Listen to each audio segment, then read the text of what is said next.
Hanesang ito hatene semana idane mundo tomak inclui Timor-Leste ita celebra tina 5 ba programa Imunizasaun. Hau senti orgulho tebes tamba UNICEF belesai hanesang parceiro principal governo niang ba jornada programa Imunizasaun iha Timor-Leste.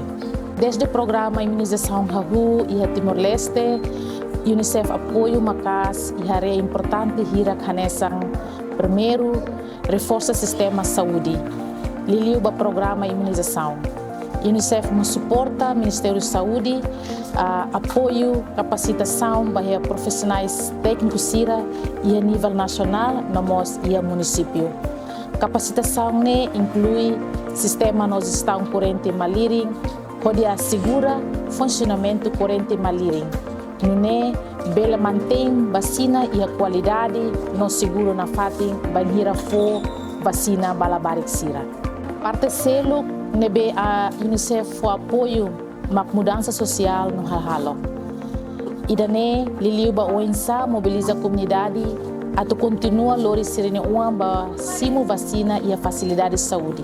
Tamba vacina no dar intervenção idane be efetivo liu ato prevene Labarik sira hosi moras nebe bele prevene hosi vacina. E a mobilização idane UNICEF servisu hamutuk ho grupo suporta inang ia suku atus hat 5 racing rua ia Timor Toma.